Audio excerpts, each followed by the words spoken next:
তো বন্ধুরা, নতুন এক ভিডিওতে তোমাদের সবাইকে স্বাগত জানাই। তো আজকে হলো 25শে ডিসেম্বর, তাই এখন যাচ্ছি আমি চার্চে। তো চার্চের সামনে আসলাম, এটা চার্চের সামনে রাস্তাটা তোমরা দেখতে পারো।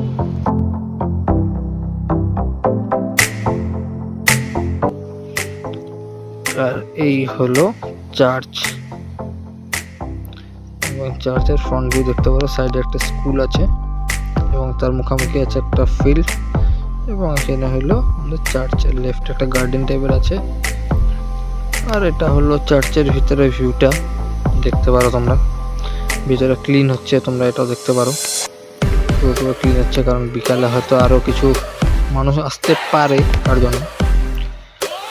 তো তোমাদেরকে একটু সাইডের পার্কের ভিউটা দেখা দিই। এটা হলো সাইডে একটা ছোট্ট পার্ক টাইপের আছে, দেখতে পারো। এখানে কিছু একটা নাম লেখা আছে কারো।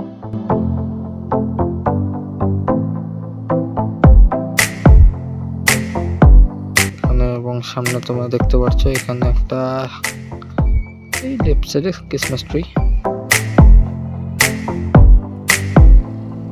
তো দিনের ভিতরে তোমাদেরকে দেখালাম। এখন আসলাম হলো বঙ্গাইগাঁওতে। তো আগের চার্চটা ছিল এই ব্যাংতলে, এটা হলো বঙ্গাইগাঁও পালপার একটা চার্চ আছে। এখানে দিনের বেলা আসতে পারিনি, কারণ আমি গেছিলাম অল্প অন্য সাইডে, তো তার জন্য এখানে রাত্রে আসলাম। তোমরা দেখতে পারো এখানে রাত্রের ভিউটা।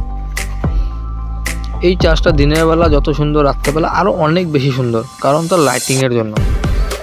আমি অনেক চার্চের আশেপাশ দিয়ে আসছিলাম রাত্রে, বাট এটার একদম বেস্ট।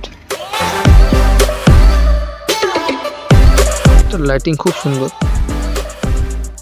কারণ তোমরা এখানে ভিড়টাও দেখতে পাচ্ছ। আমি গেটের ভিতরে আসলাম, গেটটা বন্ধ থাকে, তো সাইড দিয়ে একটা ছোট গেট একটা খোলা থাকে, বড় গেটটা এখানে তালা মারা তোমরা দেখতে পাচ্ছ। তো সাইডের ছোট গেটটা দিয়ে ঢুকছিলাম ভিতরে। তোমরা এখানে ভিড় দেখেই বুঝতে পারছো যে এটা সামনের থেকে কতটা সুন্দর লাগে, কারণ আমি অন্য চার্চে গেছিলাম, এত ভিড় তো আমি দেখিনি বঙ্গাইগাঁওয়ে। বন্ধুরা, আজকের ভিডিওটা এতটুকু। যদি ভালো লেগে থাকে তাহলে একটা লাইক করে দিও, কমেন্ট করে দিও, শেয়ার করে দিও। আর দেখা হচ্ছে তোমাদের সাথে নতুন ব্লগের সাথে। ততক্ষণের জন্য বাই বাই।